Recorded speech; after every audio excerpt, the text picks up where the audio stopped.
try today. There's no way around it. It brings up so much pain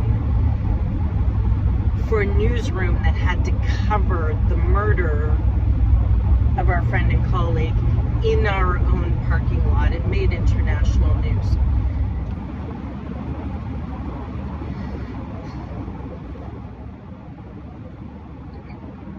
On the spot where he was murdered.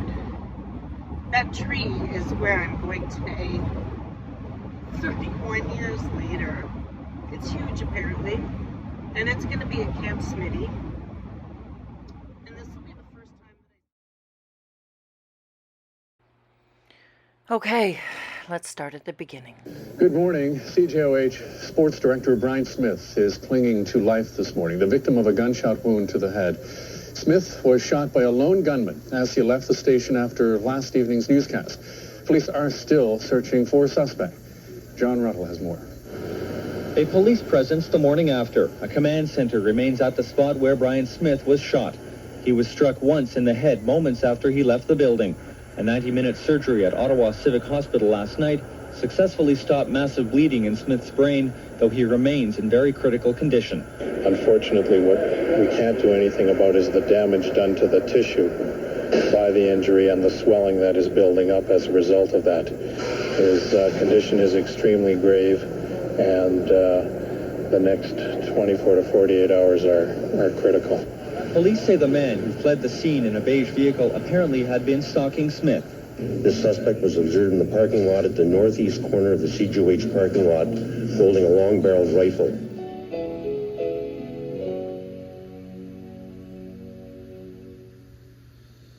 Good evening. Sportscaster, athlete, friend, Brian Smith died this afternoon after being shot in the head. A man who turned himself into police said he was angry at the media. He was looking for a familiar face. We have several reports. First, Newsline's John Ruddle looks at how Brian Smith found himself at the wrong place at the wrong time. Brian Smith passed away surrounded by the people he loved. His wife, family, and close friends held an 18-hour bedside vigil at the Ottawa Civic Hospital. Brian Smith suffered massive brain trauma and never regained consciousness after being hit in the head by a .22 caliber bullet Tuesday night. They feel that Brian, didn't feel anything right from the time that this person shot him, and but he fought just like crazy right to the end, and they thought he was gone in the middle of the night, and they had trouble on the operating table, but he fooled them, and he battled right to this afternoon at 1:40, and so now what they're doing is Alana, his wonderful wife, we're going to give some organ transplants to try to help somebody else with the strong body that Brian had, to give some health to somebody else. Brian Smith was shot as he left CJOH just after his sportscast. He was hit just a few yards from the doors. Surgery managed to stop the bleeding, though the swelling proved too severe. His chances of survival are very poor. Police launched a massive manhunt Tuesday night. A 38-year-old white male turned himself in at the... A break in the morning. A man fitting the police description turned up at Ottawa Courthouse. He told staff he was the man they were looking for. A car matching the police description was found near the courthouse. It contains a rifle, and police believe it's the weapon used to kill Smith. They are now talking to the 38-year-old man. He's facing first-degree murder charges. The indication that we have was he was positioned there because he was angry at a member of the media, and it was simply a case that Brian was the first personality that he recognized as he exited from the building. Got who? We got Sammy Garza, who is absolutely nowhere near Doug Flutie. Sports was a part of Brian Smith's life long before he became a part of the CJOH broadcast team 22 years ago. Left wing Brian Smith was one of the original Los Angeles Kings. Brian wore number 8 for the expansion Kings. He played a total of 67 NHL games. In 1967, he claimed a permanent spot in the record books by becoming the first player to score a goal against his brother in an NHL game. This is the exact moment that I found out that Brian Smith had died. Just hours earlier, my then husband and I had found out that I was the first potential target. The shooter had identified my clothing and my car.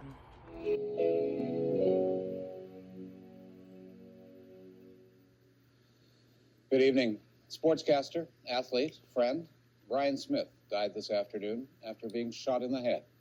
A man who turned himself into police said he was angry at the media. He was looking for a familiar face. We are going up to Camp Smitty. So Brian Smith, everybody knew him as Smitty. So Camp Smitty has an unveiling today, which I'm going to share with you. The other thing that's going to happen that is incredibly profound for me is that my colleagues and I at the television station were all part of a ceremony to plant a tree. See, here we go.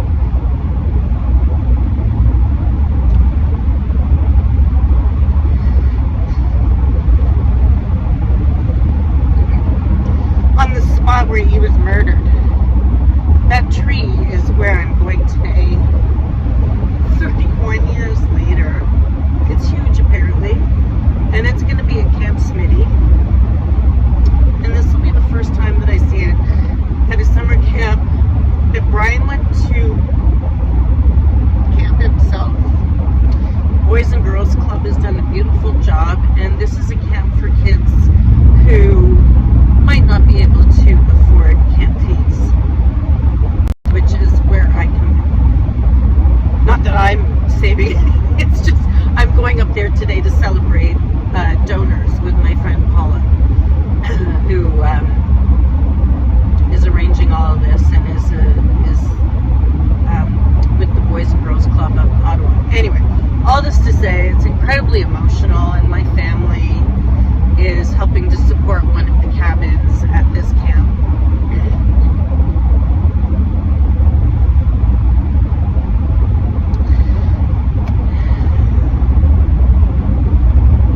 And 31 years later, the trauma of that night still activates me.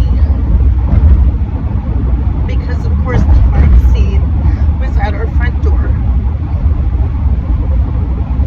And it was messy.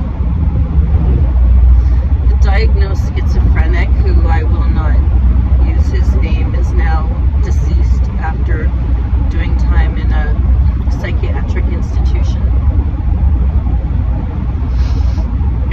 And I'm going to tell you later how my then husband and I found out the next day that with his long gun. Don't forget, for those of you watching from places outside of Canada, guns aren't that common for us, certainly not legally. And I did the show that night for Brian Smith while he was in the hospital. He donated his organs. God, I'm gonna get it together. He donated his organs because he had been shot in the head. So I did his sportscast that night, live television. Well, the other anchor, Lee Chappell, did the news component. God love her. She was so stoic. Had she fallen apart, I'm pretty sure I would have fallen apart. And she just was rock solid. So this very traumatic event that rocked a city,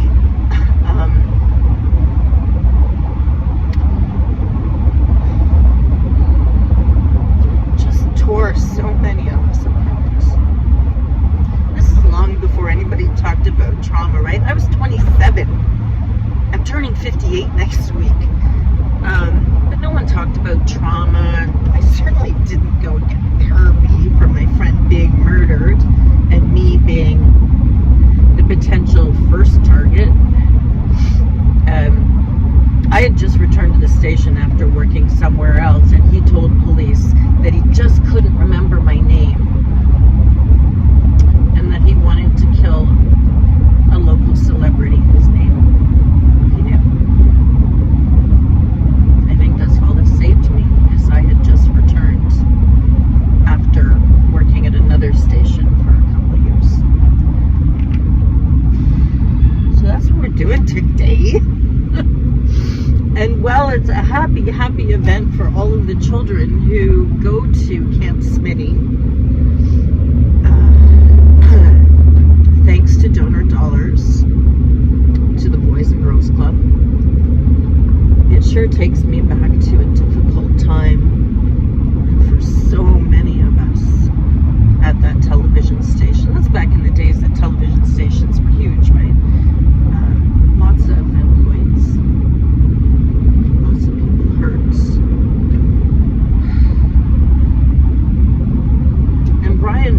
his way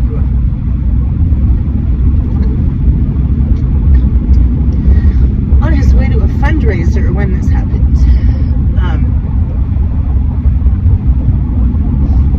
Can't remember which NHL team he played for. Really great athlete, nice guy. So we're going to Camp Smitty. And thanks to all of you, I may have got, oh no, there's no way I got all my tears out, but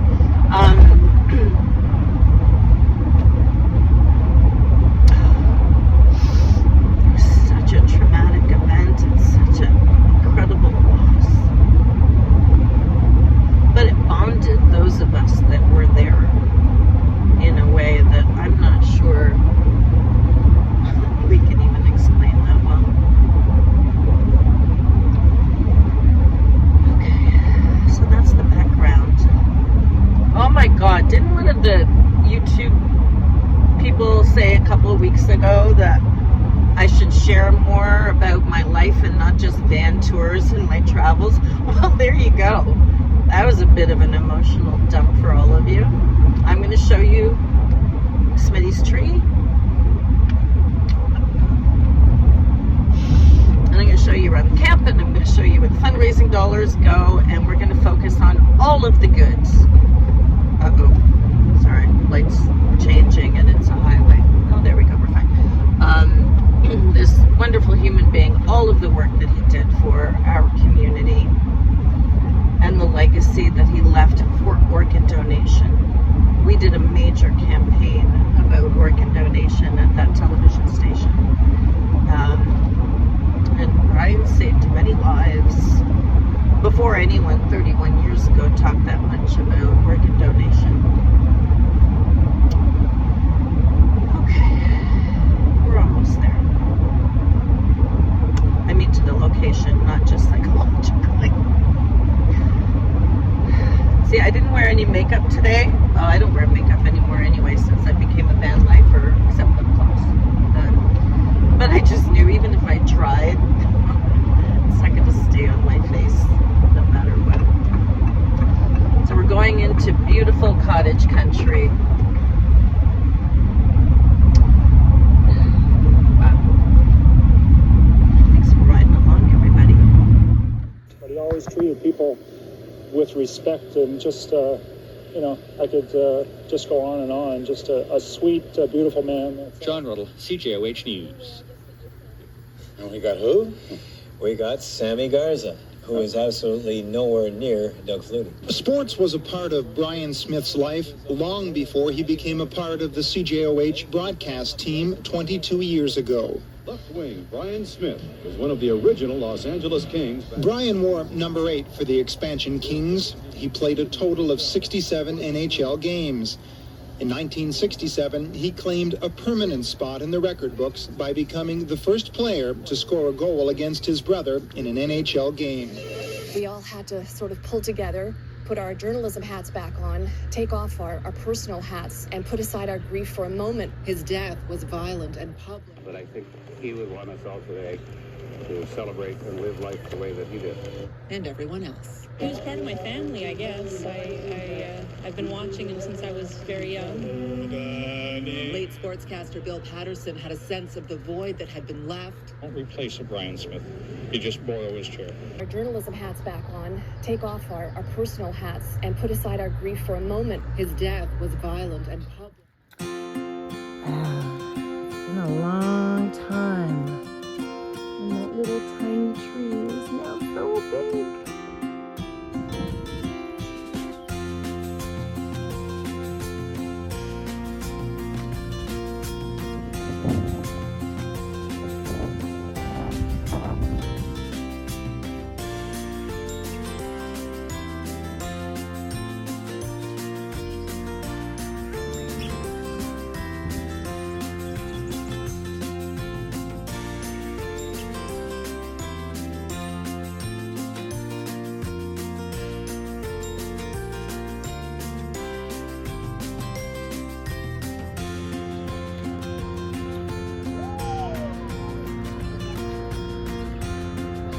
There's my little camper. Yeah.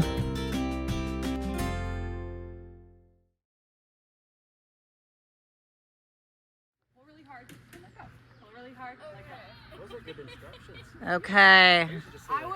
I would do like 7 or 8 dings. Okay, so like 7. Like 7. Okay. I'm on it. There you go.